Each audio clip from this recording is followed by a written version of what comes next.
La veuve rentrait chez elle et trouva un vieil homme en larmes. La raison de son chagrin la fit tomber à genoux. La poussière du chemin se soulevait à chaque pas las d'Éléonore. Le soleil commençait à descendre derrière les contreforts des Pyrénées, teintant le ciel d'un orange profond qui contrastait avec la sécheresse du terrain. Elle portait 2 sacs en toile élimée, suspendus à ses bras, remplis de légumes abîmés qu'elle avait obtenus à moitié prix au marché et d'un peu de riz qui devrait durer toute la semaine. Ses enfants marchèrent derrière elle, silencieux comme toujours. Mathieu, 8 ans, traînait les pieds, soulevant de petits nuages de terre. Camille, 6 ans, s'agrippait au bord de la robe délavée de sa mère. Aucun ne demandait quand ils mangeraient mieux. Ils avaient déjà appris à ne pas demander. Au loin, la maison apparut comme une ombre tordue contre l'horizon. Ce n'était pas vraiment une maison. C'était un squelette de pisé avec un toit effondré dans un coin, des fenêtres sans vitres bouchées avec du carton et une porte en bois si gonflée par l'humidité qu'il fallait la pousser de l'épaule pour l'ouvrir. Cette ruine était tout ce qui restait de l'héritage familial, la seule chose que personne n'avait voulu quand tous s'étaient éloignés d'elle. Éléonore l'avait acceptée parce qu'elle n'avait pas d'autre choix. C'était ça, ou la rue. Mais cet après-midi, quelque chose était différent. À une vingtaine de mètres de l'entrée, Éléonore s'arrêta net. Ses doigts serrèrent les anses des sacs jusqu'à ce que ses jointures blanchissent. Au milieu du chemin poussiéreux, juste devant la maison, il y avait un homme, un vieil homme. Il était debout, mais voûté comme si le poids du monde reposait sur son dos. Il tremblait et il pleurait. Il pleurait d'une manière qu'Éléonore n'avait pas entendue depuis des années. Un sanglot rauque, profond, sans consolation. L'homme avait une main pressée contre son front, les doigts enfoncés dans ses cheveux gris et rares, comme s'il essayait d'arrêter une douleur qui lui fendait le crâne. De l'autre main, tendue et tremblante, il la désignait. Éléonore sentit l'air s'alourdir. Son cœur se mit à battre violemment. Elle ne connaissait pas cet homme, ou du moins c'est ce qu'elle voulait croire. Mais il y avait quelque chose dans sa façon de se tenir, dans l'angle de ses épaules tombantes, dans le tremblement de ses mains qui lui était douloureusement familier. « Maman, c'est qui ?» demanda Camille d'une petite voix, se cachant derrière sa jambe. Éléonore ne répondit pas. Elle ne le pouvait pas, car à cet instant, le vieil homme leva le visage et elle le vit. Les yeux, ces mêmes yeux gris qui l'avaient regardé avec mépris 5 ans plus tôt, ces yeux qui s'étaient remplis de fureur quand il lui avait crié de partir et de ne jamais revenir. Ces yeux qui appartenaient à l'homme qui lui avait claqué la porte au nez, le jour où elle avait le plus besoin de lui. « Papa » murmura Éléonore, et les sacs tombèrent de ses mains. Le riz se répandit sur la terre. Les légumes roulèrent entre les pierres, mais Éléonore ne les vit pas tomber. Elle ne pouvait que regarder l'homme qui avait été son père, maintenant devenu une ombre fragile de ce qu'il fut. Il avait tant vieilli. Son dos était plus courbé, son visage creusé de rides profondes qu'elle ne lui connaissait pas, mais surtout, il était brisé, complètement brisé. Il fit un pas chancelant vers elle. Ses lèvres tremblaient, essayant de former des mots qui ne sortaient pas. Finalement, d'une voix cassée qu'Éléonore faillit ne pas reconnaître, il réussit à parler. « Ma fille, ma fille !» Éléonore recula. Le réflexe fut automatique, viscéral, comme si ces mots étaient un coup physique. Elle sentit ses jambes trembler, le monde se mettre à tourner. Les souvenirs la frappèrent comme une avalanche. Elle se souvint de ce jour, les funérailles de Robert, son mari, le cercueil fermé car l'accident avait été terrible. Elle se souvint du silence glacial de ses parents quand elle avait tenté de s'approcher, des regards de mépris de ses frères. Elle se souvint des mots que son propre père lui avait crachés au visage devant tout le monde. « Nous ne voulons pas de toi, ici. Ce que tu as fait est impardonnable. » « Mais je n'ai rien fait, » avait-elle supplié en larmes, Mathieu à peine un bébé dans les bras. « S'il vous plaît, écoutez-moi. »« Silence, » avait rugi son père. « Nous ne voulons pas de ton argent sale. Nous ne voulons rien de toi. Sors de cette maison et ne reviens jamais. » Et il avait tenu parole. Elle n'était jamais revenue. Pas jusqu'à maintenant, 5 ans plus tard, quand la vie l'avait tellement broyé qu'il ne restait plus rien à moudre. Mais maintenant, ce même homme était devant elle, pleurant comme un enfant perdu. « Pardonne-moi » gémit le vieil homme, et ses genoux commencèrent à plier. « Pardonne-moi, Éléonore, pardonne-moi s'il te plaît. » Éléonore sentit quelque chose se serrer dans sa poitrine jusqu'à lui faire mal. Elle voulut crier, courir, lui demander où était ce pardon quand elle dormait dans la rue avec ses enfants, où il était quand elle avait dû mendier de la nourriture. Où était-il quand Camille était tombée malade et qu'elle n'avait pas d'argent pour le médecin? Mais les mots ne sortirent pas, car à ce moment Mathieu s'approcha lentement, regardant le vieil homme avec une curiosité enfantine. « Maman, pourquoi ce monsieur pleure ?» Éléonore déglutit. Sa gorge la brûlait. « C'est ton grand-père, » dit-elle. Et en prononçant ce mot, elle eut l'impression qu'on lui arrachait quelque chose de l'âme. Le vieil homme sanglota plus fort en entendant cela. Il porta ses 2 mains à son visage, se couvrant les yeux, et son corps entier fut secoué de tremblements. Quand il reparla, sa voix n'était plus qu'un murmure rauque, traversé par les pleurs. « J'ai découvert la vérité, Éléonore. J'ai découvert ce qui s'est réellement passé, ce que tu essayais de faire pour nous. Et j'ai réalisé que je t'ai détruite sans raison. » Éléonore sentit l'air lui manquer. « Qu'est-ce que tu as dit ?» Le vieil homme leva les yeux. Ses yeux gris, maintenant rougis et humides, la regardèrent avec un désespoir qu'elle n'avait jamais vu auparavant. « Je sais que ce n'était pas ta faute. Je sais que tu essayais de nous aider. Je sais que je t'ai chassé en croyant à des mensonges. Et maintenant, il est trop tard pour récupérer ces 5 années. Mais je suis venu te supplier de me pardonner. Te supplier de pardonner aussi à ta mère. Elle n'a pas pu venir, car elle ne marche presque plus, mais elle est rongée par le remords. Tous les jours, elle pleure pour toi. » Éléonore ferma les yeux. Les larmes commencèrent à couler sur ses joues, laissant des sillons propres dans la couche de poussière qui couvrait son visage. Elle sentit ses forces l'abandonner. Ses jambes cédèrent, avant de s'en rendre compte, elle était elle aussi à genoux au milieu du chemin, devant la maison en ruine qui avait été sa prison et son refuge. Et alors, son père fit quelque chose qu'Éléonore n'aurait jamais cru voir. Lui aussi tomba à genoux, tendit les mains vers elle, tremblante, suppliante, et d'une voix brisée par la douleur et les années perdues, il dit « Ma fille, pourras-tu un jour me pardonner ?» Le silence qui suivit fut si dense qu'Éléonore pouvait entendre les battements de son propre cœur. Mathieu et Camille étaient restés immobiles derrière elle, ne comprenant pas tout à fait ce qui se passait, mais sentant le poids de ce moment comme un courant invisible qui les traversait. Éléonore regarda son père. Elle le regarda vraiment, non pas l'homme qui l'avait chassé, non pas le patriarche orgueilleux qui lui avait fermé la porte, mais le vieil homme anéanti qui se tenait devant elle. Son visage était sillonné de rides profondes qu'elle ne lui connaissait pas. Ses mains, autrefois fortes et sûres, tremblaient maintenant sans contrôle. Ses épaules, qui s'étaient jadis tenues droites avec dignité, étaient affaissées comme si elles portaient le poids de toutes les erreurs commises. Et dans ses yeux gris, Éléonore vit quelque chose qu'elle n'aurait jamais pensé revoir, un repentir sincère. Pendant 5 ans, elle avait imaginé ce moment. Elle avait rêvé du jour où son père découvrirait la vérité et viendrait la chercher. Mais dans ses rêves, elle lui criait toujours dessus, lui faisait des reproches, lui faisait sentir une fraction de la douleur qu'il lui avait causée. Cependant, maintenant que ce moment était arrivé, elle ne ressentait pas de rage, seulement une fatigue profonde, ancienne, qui lui pesait sur les os.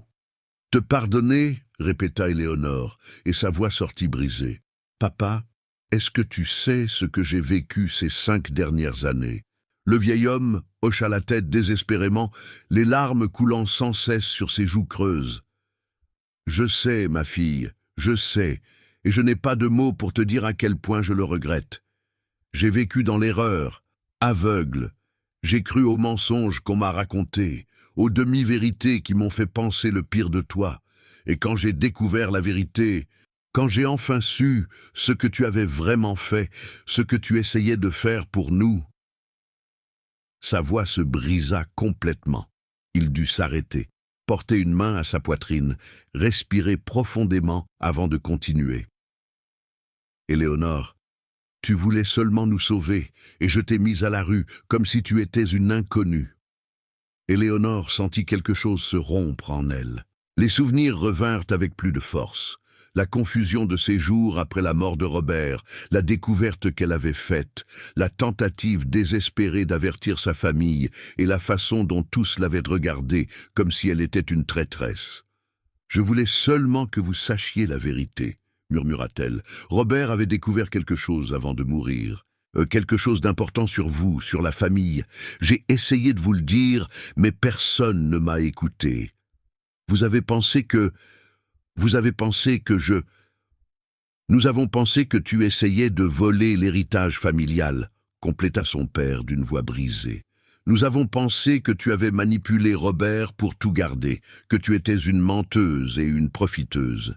Et moi, j'ai été le premier à te condamner sans même te poser de questions, sans même te donner la chance de t'expliquer. » Le vent se leva, soulevant la poussière du chemin. Camille se serra davantage contre sa mère, sentant le froid qui arrivait avec le crépuscule.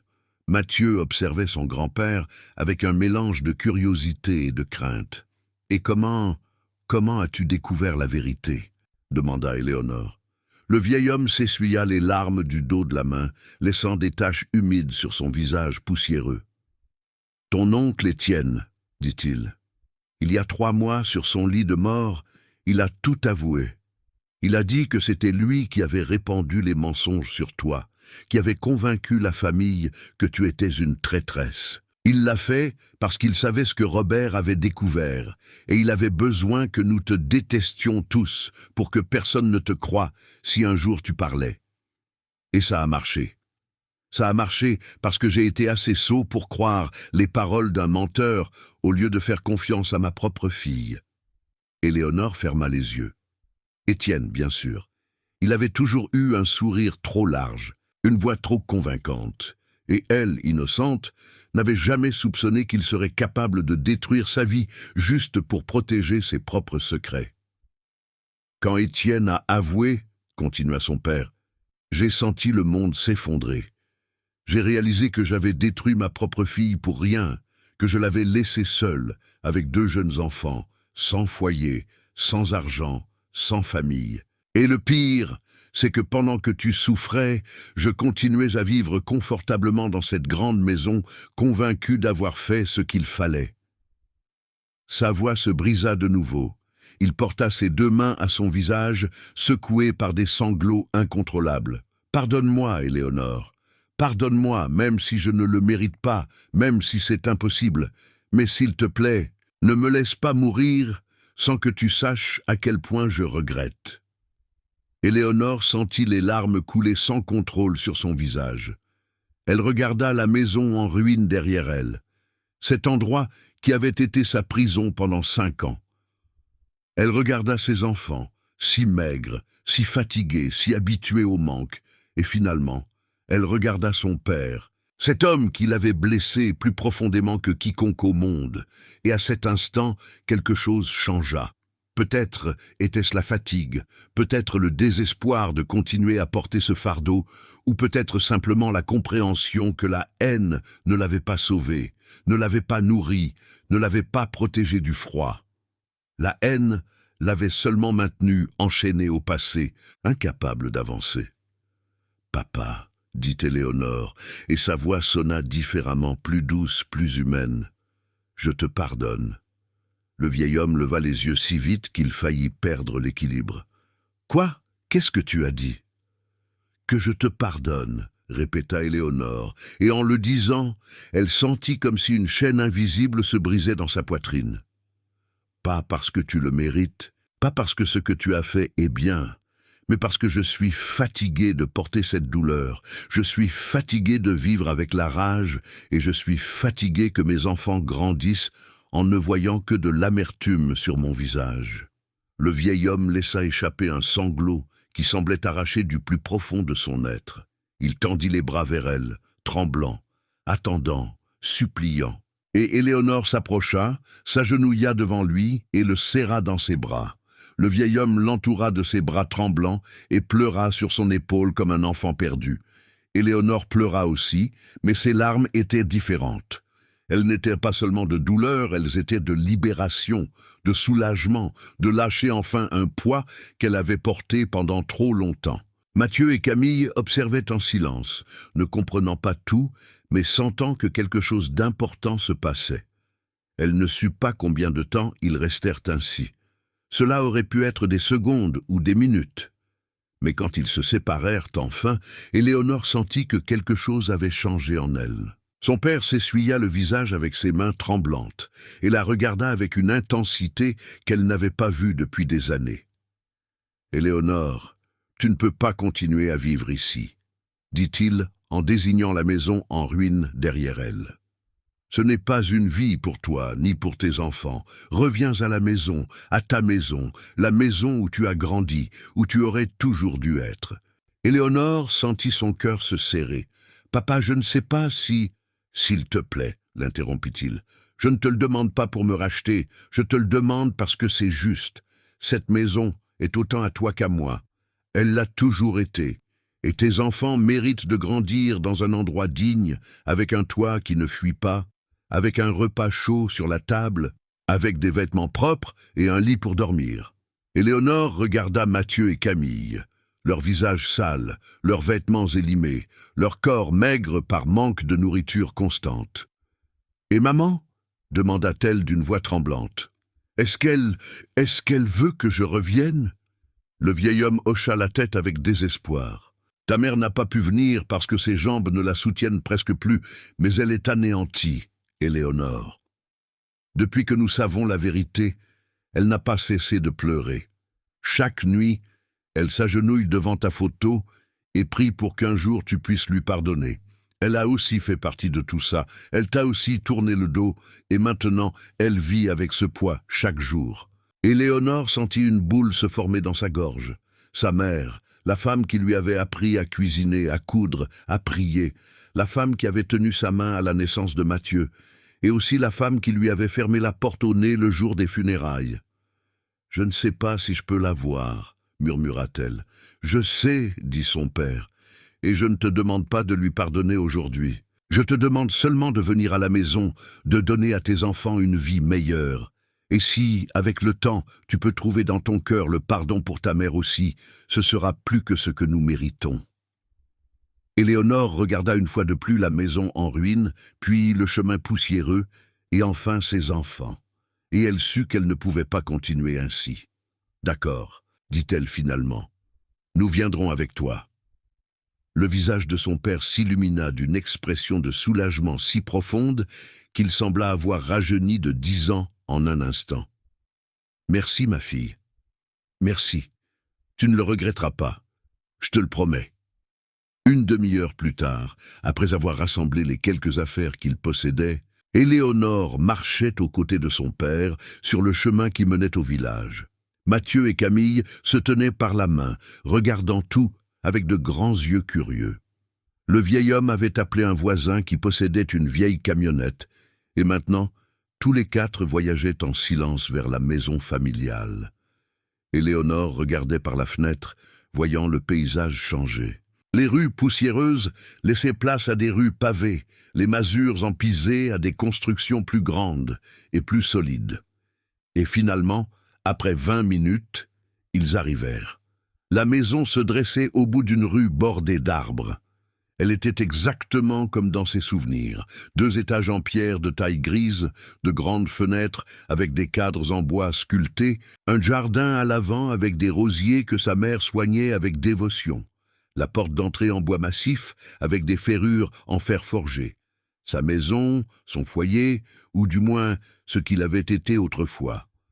Le vieil homme descendit de la camionnette et aida les enfants. Éléonore descendit lentement, sentant que chaque pas la rapprochait d'un moment qu'elle avait à la fois craint et désiré. « Elle est à l'intérieur, » dit son père d'une voix douce. « Elle t'attend. » Éléonore déglutit. Ses mains tremblaient. Elle fit un pas vers la porte, et alors, avant qu'elle ne puisse toucher la poignée, la porte s'ouvrit, et elle était là, sa mère. La femme qui apparut sur le seuil ressemblait à peine à la mère dont Éléonore se souvenait. Cette femme forte qui se levait avant l'aube, qui portait des seaux d'eau sans effort, qui travaillait dans le jardin pendant des heures sous le soleil, avait disparu. À sa place se trouvait une silhouette voûtée, soutenue par une canne en bois usée. Ses cheveux, autrefois noirs et abondants, étaient maintenant complètement blancs et clairsemés. Son visage était marqué de rides profondes qui ne parlaient pas seulement de l'âge, mais de la souffrance. Mais ce qui frappa le plus Éléonore, ce furent ses yeux gonflés, rougis, avec ce regard perdu de quelqu'un qui a tant pleuré qu'il ne lui reste plus de larmes.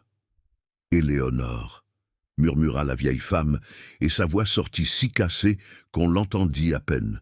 Éléonore resta paralysée au milieu du jardin. Ses pieds s'étaient changés en pierre. L'air se coinça dans sa gorge. Pendant 5 ans, elle avait imaginé ce moment de 1000 manières différentes, mais jamais comme ça. Jamais avec sa mère si fragile, si détruite, si humaine. La vieille femme fit un pas tremblant en avant, s'appuyant lourdement sur sa canne. Ses genoux craquèrent avec le mouvement. Elle s'arrêta au bord de la marche, comme si elle n'osait pas descendre, comme si elle craignait qu'Éléonore ne disparaisse, si elle bougeait trop vite. « Ma fille » dit-elle de nouveau, et cette fois, sa voix se brisa complètement. « Ma petite » Éléonore sentit quelque chose se serrer dans sa poitrine, jusqu'à devenir insupportable. Les souvenirs la frappèrent avec une force brutale. Elle se souvint des matins de son enfance, quand sa mère la réveillait avec l'odeur du pain frais. Elle se souvint des après-midi d'été où elle lui apprenait à broder sur le perron. Elle se souvint de la nuit où Mathieu était né, quand sa mère lui avait tenu la main en lui disant que tout irait bien. Et elle se souvint aussi des funérailles de Robert, du silence glacial de sa mère quand elle avait tenté de s'approcher, de la façon dont elle avait détourné le regard quand Éléonore l'avait suppliée de l'écouter. La voix froide, si différente de la voix affectueuse qu'elle connaissait quand elle lui avait dit « Tu n'es plus ma fille !» « Maman » réussit à dire Éléonore, et sa voix sortit comme un murmure étouffé. La vieille femme sanglota. Son corps entier fut secoué.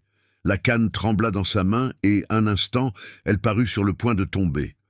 Le père d'Éléonore s'approcha rapidement et la soutint par le bras. « Doucement, Gisèle, » dit-il avec tendresse. « Nous ne voulons pas que tu te blesses. » Mais Gisèle ne l'écouta pas. Avec une détermination qui contredisait son corps affaibli, elle descendit la marche, puis une autre. Ses mouvements étaient lents, douloureux, mais persistants. La canne frappait contre les pierres du jardin à chaque pas, et à chaque pas, les larmes coulaient plus vite sur son visage ridé. Éléonore la regardait s'approcher, paralysée entre l'envie de courir vers elle et l'envie de fuir. Mathieu et Camille étaient restés près de leur grand-père, observant avec de grands yeux silencieux. Finalement, après ce qui parut une éternité, Gisèle arriva devant sa fille. Elle s'arrêta à moins d'1 mètre de distance. Sa respiration était haletante, son visage pâle à cause de l'effort. Elle leva une main tremblante et la tendit vers Éléonore, comme si elle voulait la toucher mais n'osait pas. « Pardonne-moi » murmura-t-elle. « S'il te plaît, pardonne-moi. » Éléonore sentit les larmes commencer à couler sur ses joues. Elle essaya de parler, mais les mots restèrent coincés dans sa gorge. « Je t'ai abandonné » continua Gisèle, sa voix se brisant à chaque mot. « J'ai échoué en tant que mère. Quand tu avais le plus besoin de moi, je t'ai tourné le dos. J'ai cru à des mensonges. Je ne t'ai pas défendu. Je ne t'ai pas protégé. Je t'ai chassé de la maison comme si tu étais une étrangère et je t'ai laissé seule avec 2 jeunes enfants. Et maintenant, il n'y a aucun moyen de récupérer ces 5 années. Il n'y a aucun moyen d'effacer le mal que je t'ai fait. » Elle s'arrêta, portant une main à sa poitrine, respirant avec difficulté.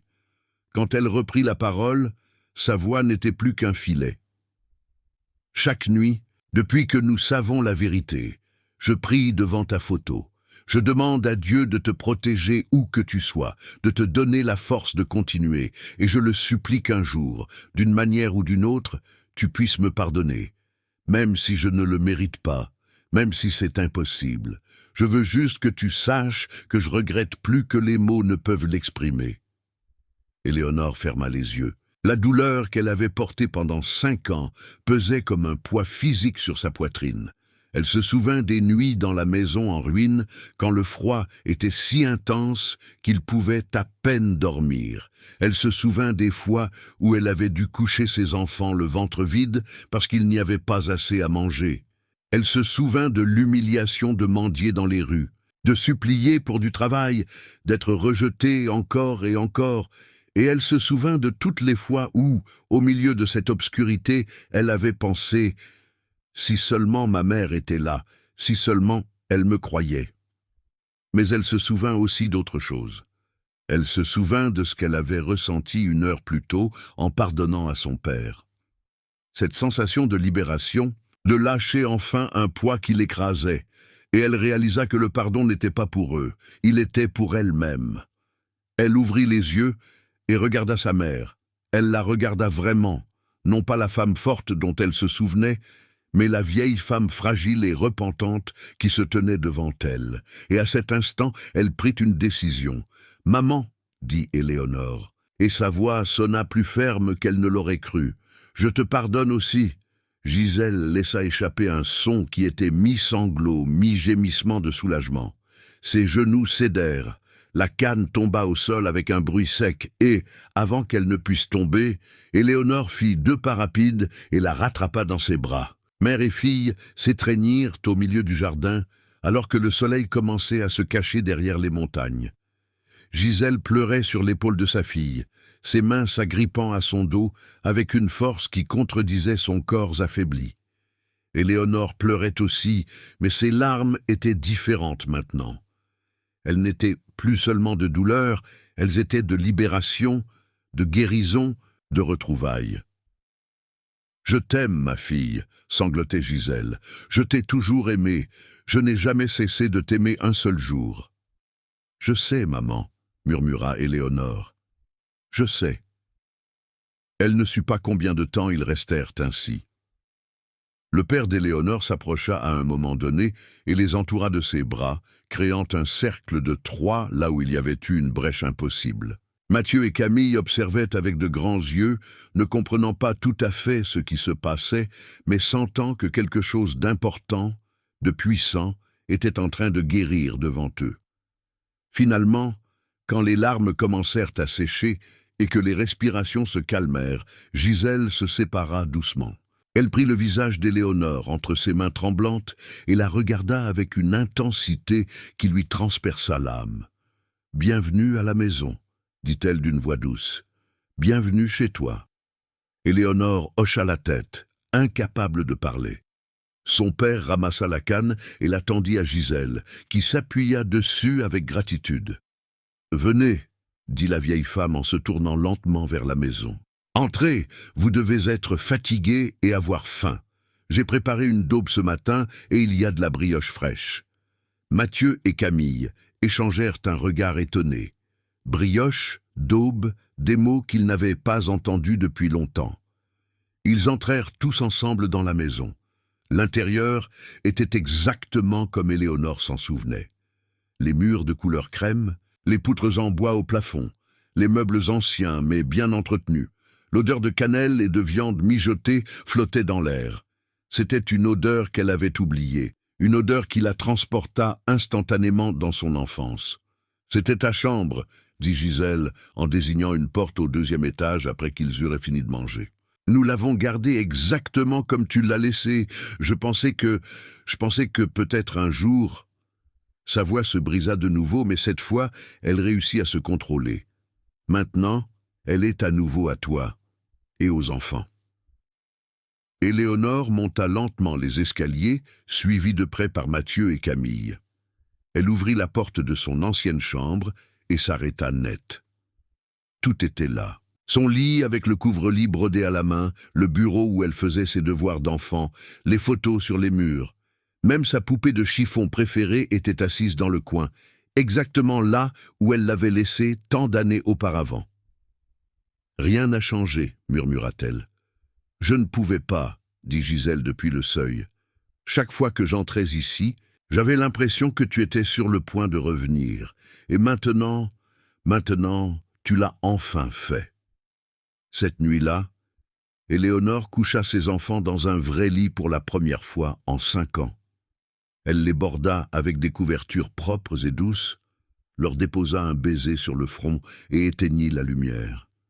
Puis, elle s'assit sur le bord de son ancien lit, dans cette chambre qui avait été son refuge, et laissa tout ce qui s'était passé ce jour-là l'envahir enfin.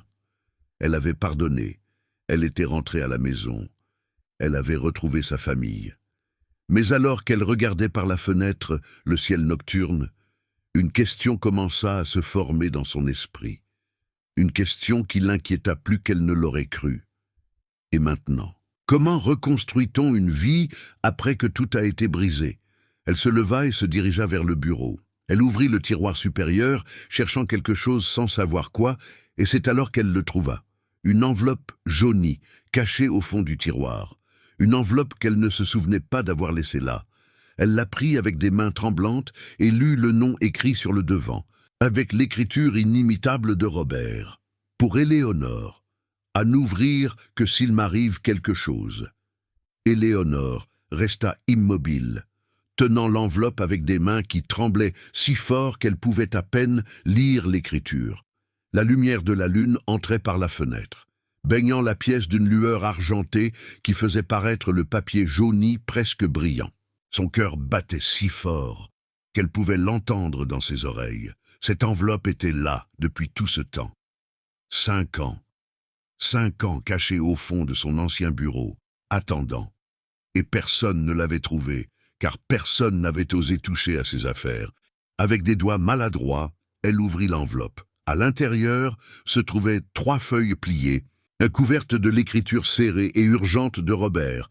Elle reconnut immédiatement son style. Il écrivait vite quand il était nerveux, quand quelque chose d'important le pressait. Elle s'assit sur le lit et commença à lire à la lueur de la lune. Mon amour. Si tu lis ceci, cela signifie qu'il m'est arrivé quelque chose et que je n'ai pas pu te le dire en personne. Pardonne-moi de te laisser ce fardeau, mais il faut que tu saches la vérité avant qu'il ne soit trop tard. Il y a 3 mois, j'ai découvert quelque chose sur ta famille. Ton oncle Étienne les vole depuis des années. Il a falsifié des documents, détourné de l'argent, vendu des propriétés qui ne lui appartenaient pas. Je l'ai découvert par hasard, en examinant les papiers d'un client qui s'est avéré être impliqué dans une de ces transactions. Au début, je ne pouvais pas le croire, mais j'ai enquêté davantage et j'ai trouvé des preuves, beaucoup de preuves. Quand je l'ai confronté, il m'a menacé. Il m'a dit que si je parlais, il détruirait toute ta famille, y compris toi. Il m'a dit qu'il ferait en sorte que nous passions pour des complices, qu'il inventerait de faux documents pour nous incriminer. Il a dit que tout le monde te détesterait. Je ne l'ai pas cru. Je pensais qu'il bluffait. C'est pourquoi j'ai rassemblé toutes les preuves et je les ai mises en lieu sûr. J'allais en parler à ton père la semaine prochaine. J'allais tout lui montrer pour qu'il puisse obtenir justice. Mais, Éléonore, s'il m'arrive quelque chose avant cette réunion, je veux que tu saches qu'Étienne n'est pas celui qu'il prétend être, et je veux que tu protèges ta famille de lui. Les preuves sont dans le coffre-fort de la banque, à mon nom. La clé est... Éléonore arrêta de lire. Ses mains tremblaient tellement que les mots se mirent à danser devant ses yeux. L'accident de Robert, l'accident que tout le monde avait attribué à la malchance, une route mouillée, un virage serré, un véhicule qui avait perdu le contrôle. Mais maintenant, en lisant ces mots, une question terrible se forma dans son esprit. Était-ce vraiment un accident? Elle continua à lire, le cœur battant à tout rompre. La clé est dans le coffret à bijoux de ta grand-mère, celui que je t'ai offert pour ton anniversaire. Elle est dans le compartiment secret au fond. S'il m'arrive quelque chose, va à la banque, récupère les preuves et montre-les à ton père. Il saura quoi faire. Éléonore, mon amour, écoute-moi bien. Quand Étienne apprendra que je ne suis plus là, il essaiera de te faire porter le chapeau. Il dira que c'est toi qui as tout manigancé, que c'est toi qui as volé. Ta famille te croira, toi, parce qu'ils te connaissent, parce qu'ils savent qui tu es. Mais s'ils ne te croient pas, s'ils doutent, ne serait-ce qu'une seconde, promets-moi que tu n'abandonneras pas. Promets-moi que tu te battras pour la vérité, car tu es la femme la plus forte que je connaisse, et je sais que tu peux y arriver. Je t'aime, je t'aimerai toujours, et quoi qu'il arrive, ne laisse jamais personne te faire croire que tu es moins que ce que tu es. Une femme extraordinaire au cœur pur. Ton mari qui t'aime, Robert. Les larmes tombaient sur le papier, tachant l'encre. Éléonore sanglotait sans pouvoir se contrôler, serrant les feuilles contre sa poitrine. Maintenant, tout avait un sens, tout.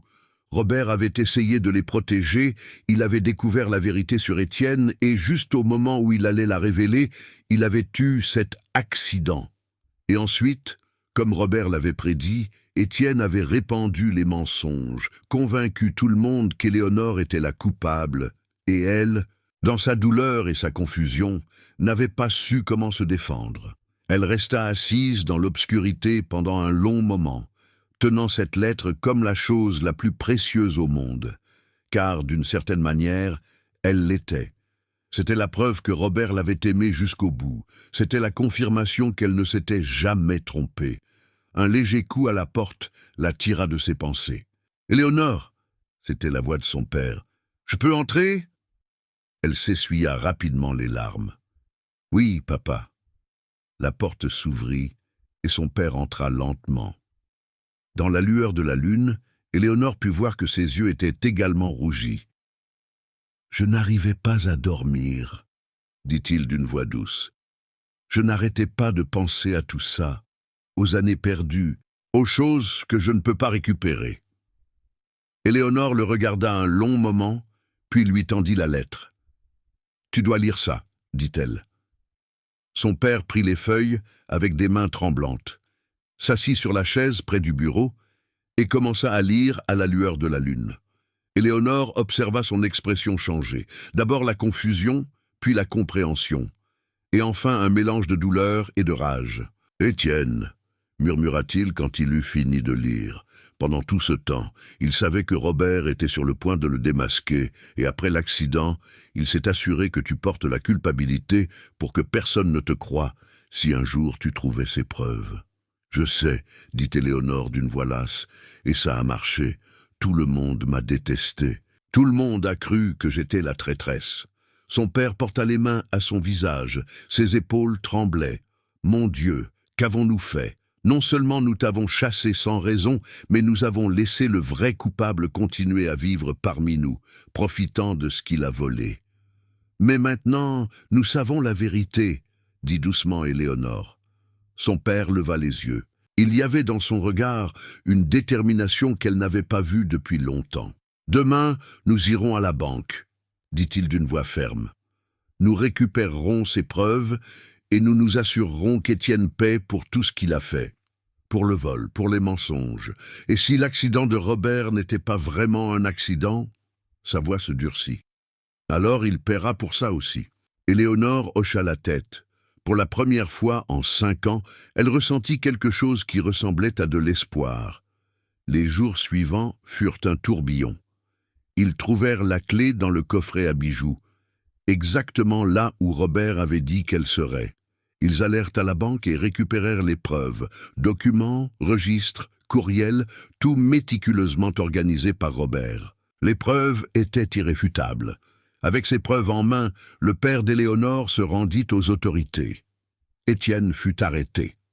L'enquête révéla non seulement le vol systématique qu'il avait commis pendant des années, mais aussi des éléments suggérant que l'accident de Robert n'avait pas été aussi accidentel qu'il y paraissait. Des témoins sortirent de l'ombre. Des histoires qui n'avaient aucun sens auparavant commencèrent à s'emboîter. La vérité éclata enfin au grand jour, et avec cette vérité vint la réhabilitation. 3 mois plus tard, Éléonore se tenait sur le perron de la maison familiale, observant Mathieu et Camille jouer dans le jardin.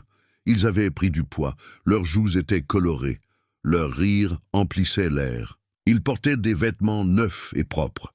Ils allaient à l'école tous les jours. Sa mère sortit de la maison, marchant lentement avec sa canne. Elle avait repris un peu de force depuis le retour d'Éléonore. Elle était encore fragile, avait encore besoin d'aide, mais il y avait une lumière dans ses yeux qui n'y était pas auparavant.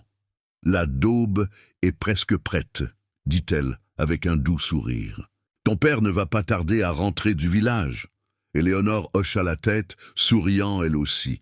Ses repas de famille étaient devenus sacrés. Chaque soir, ils s'asseyaient ensemble autour de la table, partageant non seulement la nourriture, mais aussi des histoires, des rires et parfois des larmes. Ils reconstruisaient ce qui avait été brisé, et bien que les cicatrices soient toujours là, ils guérissaient. « Maman, dit soudain Éléonore, merci de ne pas avoir renoncé à nous, d'avoir continué à attendre. » Gisèle s'approcha et prit la main de sa fille entre les siennes, ridée mais chaude. « Ma fille, c'est toi qui n'as pas renoncé. C'est toi qui as survécu 5 ans dans des conditions impossibles.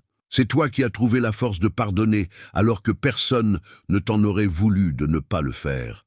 Moi, je te remercie seulement de m'avoir donné une seconde chance d'être ta mère. » Elles s'étreignirent en silence alors que le soleil commençait à descendre derrière les montagnes.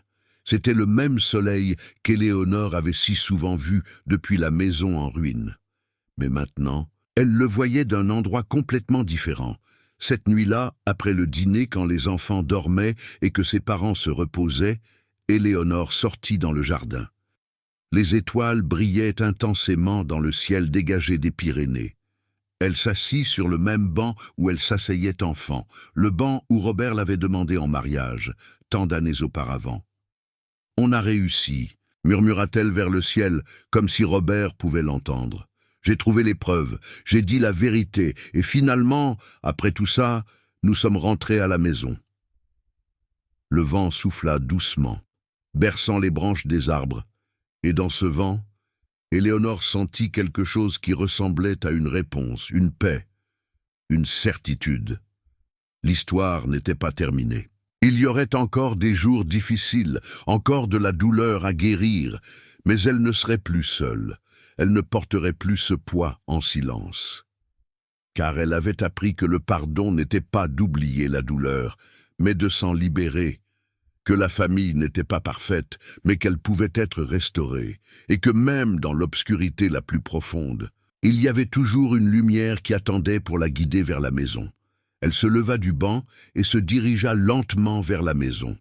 Les lumières chaudes brillaient à travers les fenêtres. À l'intérieur se trouvaient sa mère, son père et ses enfants. Sa famille imparfaite, blessée, mais en voie de guérison. Et pour la première fois en 5 ans, Éléonore sut avec une certitude absolue qu'elle était enfin là où elle devait être. Elle était rentrée à la maison, et cette fois, c'était pour toujours. Cette histoire nous enseigne que le pardon n'est pas un cadeau pour celui qui nous a blessés, mais une clé qui nous libère des chaînes du ressentiment. Elle nous rappelle que la vérité, même si elle tarde, trouve toujours son chemin vers la lumière, et que les familles brisées peuvent guérir quand il y a un repentir sincère et des cœurs disposés à lâcher le passé. Éléonore nous montre que la véritable force ne réside pas dans la vengeance, mais dans la capacité de pardonner sans oublier, de reconstruire sans effacer les cicatrices. Si aujourd'hui vous portez le poids d'une injustice, souvenez-vous que votre douleur ne définit pas votre destin. Il y a toujours l'espoir d'une nouvelle aube. Il y a toujours une porte qui peut s'ouvrir. Et toujours, toujours, l'amour a le pouvoir de restaurer ce qui semblait perdu à jamais.